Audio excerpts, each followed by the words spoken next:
Pagi semuanya, perkenalkan nama saya Jenny Kristiani Lumban Tobing, kelas SA1.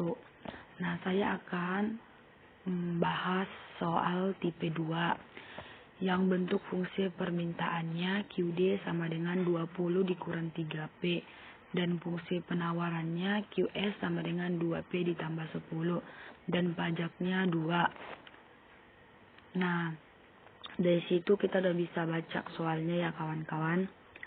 Nah, QD itu kan itu fungsi permintaannya itu 20 dikurang 3P.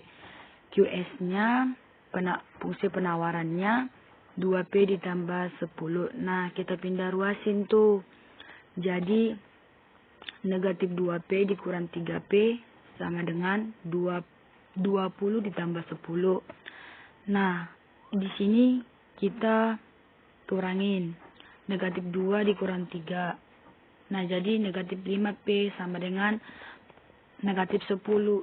Jadi P-nya 2. Kita substitusikan ke salah satu fungsi.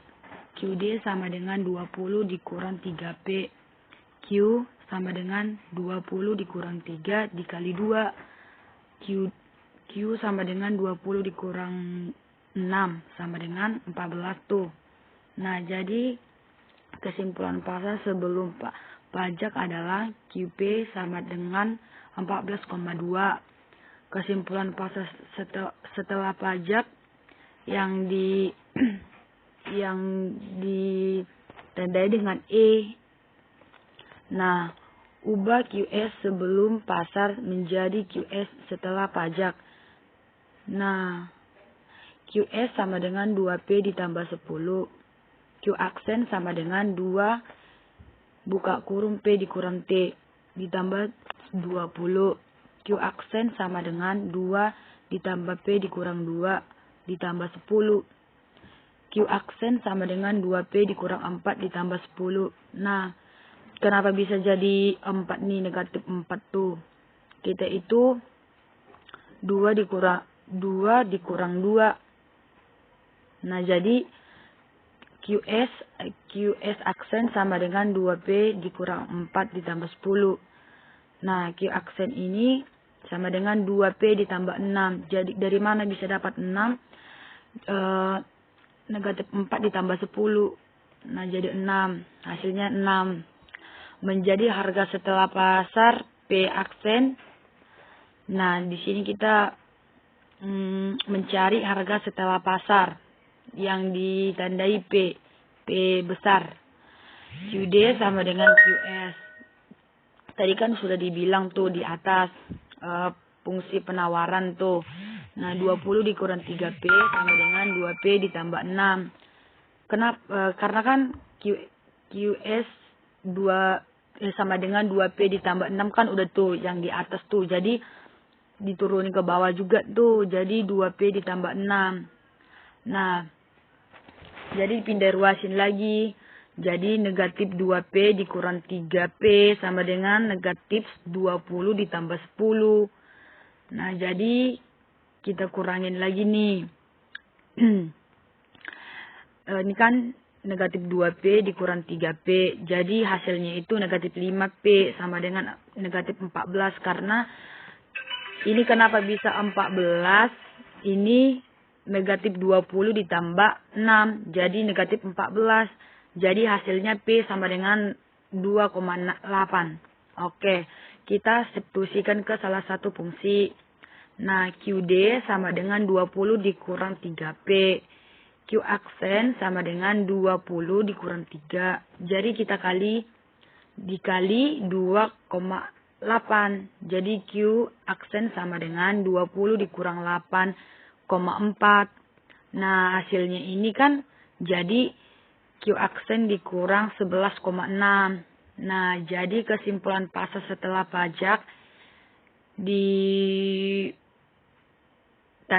dengan E besar, E tetap besar adalah E sama dengan QP buka kurung. Jadi 11,6,28. Nah, jadi kita Kita mulai yang bagian B lagi nih. Pasal yang dibuat TK, yang huruf besarnya TK gitu. TK harga setelah pasar. P dikurang harga sebelum pasar. Jadi tandanya P kecil. Jadi TK sama dengan 2,8 dikurang 2. TK sama dengan 0,8. Nah, itu hasil yang B ya, yang B. Nah, kita cari pajak yang ditanggung produksi PT yang ditandai dengan P besar PT. Nah, PT sama dengan pajak, dan T pajak yang dibebankan produksi ke konsumen TK. Nah, TP sama dengan 2 kurang 0,8. Jadi TP sama dengan 1,2. Karena kan ini yang pertama itu kan sudah dicari tuh yang di atas nih, mencari harga setelah pasar P jadi 2,8 gitu. Jadi kita itu hasil yang C ya kawan-kawan.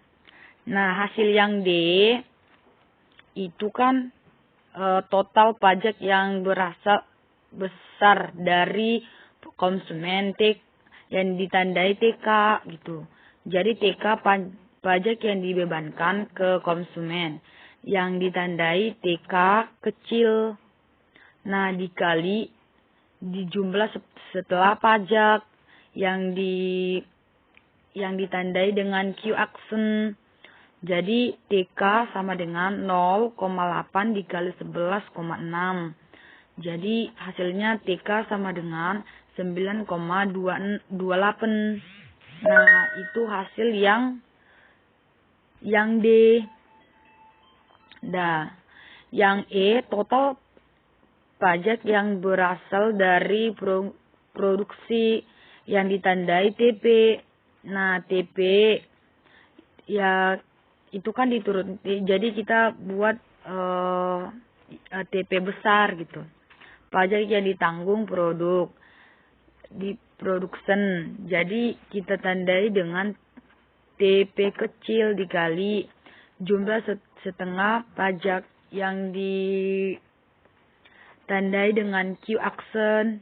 Jadi TP sama dengan 1,2 dikali 11,6. Jadi TP-nya sama dengan 13,92. Itu jawaban yang E. Jadi yang F total pajak yang diterima pemerintah yang ditandai T besar. Nah, yang T besar ini pajak. Jadi kita tandai dengan T kecil dikali jumlah setengah pasar yang ditandai T kecil. Jadi T besar sama dengan 2 kali 11,6. Jadi T besar sama dengan 2,2. Terima kasih.